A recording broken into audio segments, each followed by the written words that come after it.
Kerry Stevens is the General Manager of Processing for the Alliance Group.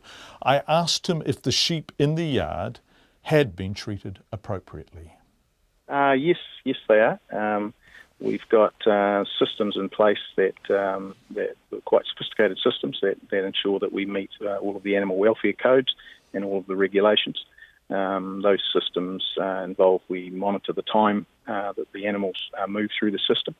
Also, all of our staff are trained in animal welfare procedures. We've got an animal welfare officer on site.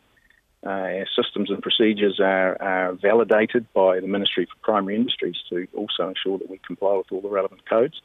And on site at all times while we're processing, there's an MPI veterinarian who also checks that we follow all of the procedures that are in our system. So we think we've got very robust processes in place. So what's the longest a sheep or any animal can be out the front in the sun for? Generally, it's less than 4 hours, because the pens, the yards that they're referring to is not the entire holding system. The bulk of the animals are held indoors, and those pens that you're referring to are just the initial pens that the animals pass through as they go into the plant. So generally, it's less than 4 hours. Yeah, and What's at the all longest? times they have access to drinking water. Okay, shade? Do they have access to shade? There's some shade. On one side, there's a fence that provides shade during certain periods of the day. But at other times, that's not the case. Okay. The man that contacted us has been a vet for 25 years, and he says he doesn't regard this as satisfactory. Right. What's really important here, John, is that there are regulations in place. It's in our interests that animals are treated well. And we follow all those regulations, and so we have the systems, the procedures, the controls, the trained people, and as well as that, we have MPI oversight at all times that animals are there. So we're fairly confident and very confident that our systems meet all of those requirements. Not so confident that you're prepared for people to see the yard. It looks like you've put some screening up, Kerry. The screening's been there for a number of years. It's there for two reasons at that particular site. The yards that we're talking about are adjacent to quite a busy road.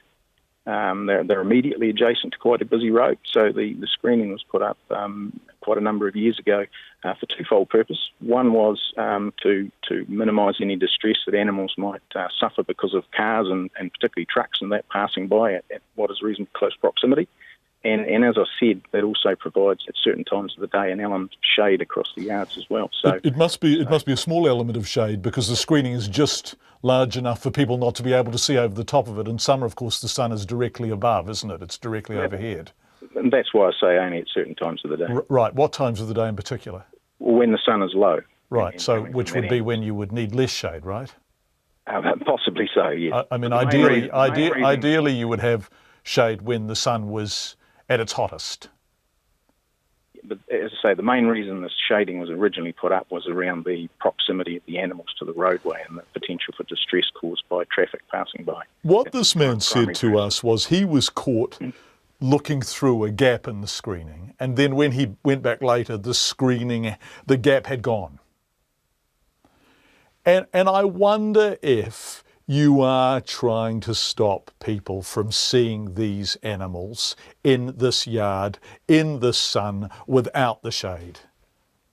Again, John, I can't comment on the specifics of this complainant, and we're yet to speak to the complainant. But again, what I can say is that we have the systems in place, we have the regulatory oversight, we have the constant presence of MPI vets at all times.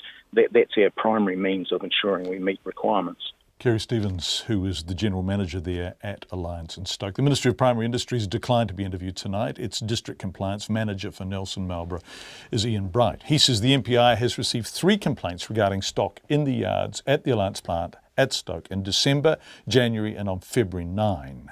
He says an animal welfare inspector has visited the plant on each occasion and found no evidence of offending under the Animal Welfare Act. There was no evidence of, quote, unreasonable or unnecessary pain or distress, end quote, among the stock. Inquiries around the February 9 complaint found the sheep had been washed prior to being put in the yard and had access to fresh water. The sheep had been monitored at 3:15 p.m. and appeared non-stressed and relaxed. MPI says while there was no evidence of offending, the animal welfare inspector met with management at the plant yesterday to discuss the concerns from 3 complainants.